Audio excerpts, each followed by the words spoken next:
Hi, welcome to today's video. I'm David Hanna of Cornerstone Tax and SDLT Refunds, and welcome to today's topic, is being a private landlord coming to an end in the UK? But before we get to that, just to let you know, we've just been featured on FT Advisor, link in the description below. Please click, read the article, let us know your thoughts and views on whether it's a good idea to become a landlord if you're in retirement. So let's get to today's video. Is it worth, or indeed, do most landlords feel it's worth being a landlord in the market? Now, we commissioned some research on this and we were very, very surprised. But before we get to the detail, let's just do a retrospect of what's gone on.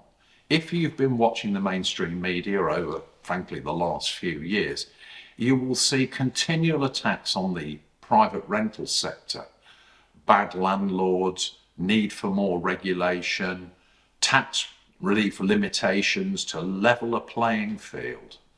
And ultimately it has resulted in a reduction in the number of private landlords in the sector, with some exiting. Clients transferring commercial property into their SIP or SAS pension have been advised to pay stamp duty when they did so. This advice is based on a flawed understanding of the legislation, as proven by our experts. Find out today if your pension is eligible for a sizable SDLT refund from HMRC. We were interested in finding out what the current crop of landlords and potential future landlords thought about this. And what we found was quite interesting. Overall, 20% of landlords felt that they were happy that getting into the sector had been good and that they'd had a decent return on their investment. 20% said it was broadly neutral, neither good nor bad. But a whopping 60% thought that it was not a good experience. And the question is why? Now, I mentioned earlier there'd been attacks on landlords, there's been private regulation. If you are a private landlord, or were a private landlord, and you've got your reasons for getting out the sector or thinking you're going to get out the sector, please let us know in the comments below. Because when you look in detail at what has happened to the sector, actually a lot of what's gone on has been media noise. Now, what do I mean by media noise? We've seen landlords attacked as being greedy by the bash the rich sector. We've seen landlords criticised for failing to provide adequate housing standards, although if you're in the sector, you will realise that the largest and most egregious failings by landlords have not been by small landlords, have actually been by large groups. Indeed, some councils have been fined for providing uninhabitable property to their tenants. So it's not the landlord's fault, but that's the impression that people want to give. So what's happened really? Yes, there's been increased regulation. Some councils have what are called selective licensing. We've seen increase in licensing and regulation of HMOs, houses in multiple occupation, bedsit land, as people in my generation used to call it.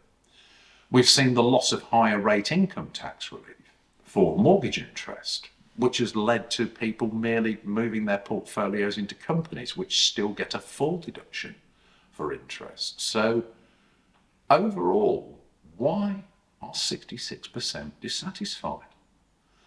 20% clearly are happy.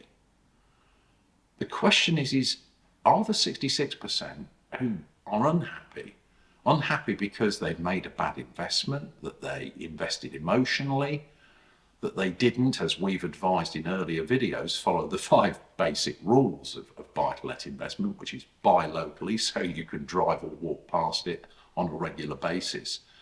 Have they got bad tenants in? They've gone for the best rent rather than the best tenant. By that I mean, it's sometimes better to accept a little less rent knowing you've got a quality long-term tenant.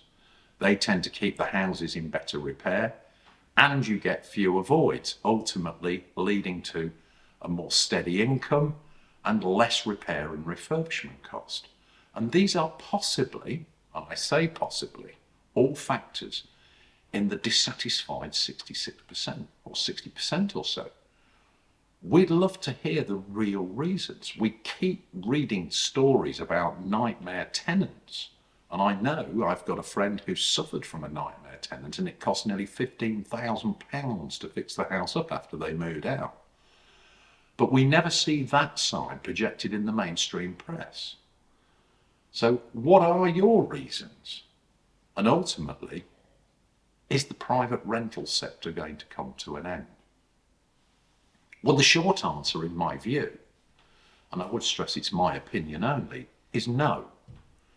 We have a number of competing factors which I think are going to lead to, I'll call it a maintenance of the sector over the coming years. First of all, there is still a high demand from renters to rent.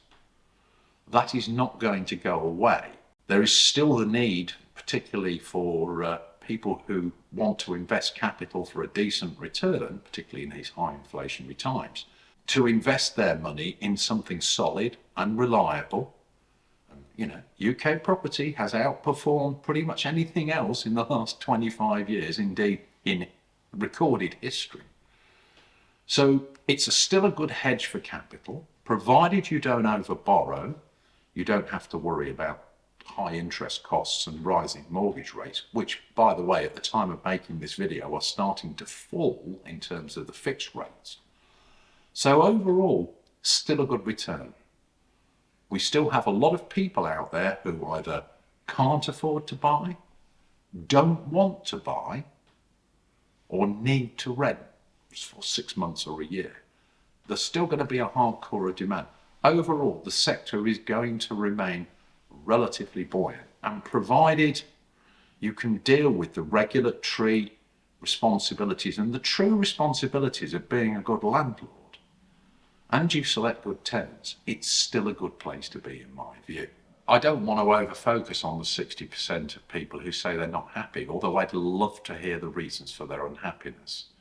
I'm going to focus on the 20% who are happy. They're clearly the people who are doing sound research on the property, the area, on their tenants, and making sure that their tenants are happy. Happy tenants equal happy landlords, and everybody goes forward together. I'd love to hear your comments on this video. If you're a landlord, or want to be landlord, an ex-landlord. If you're a tenant, what do you think can be done to make everybody happy in the sector? And if you've liked this video, please click like.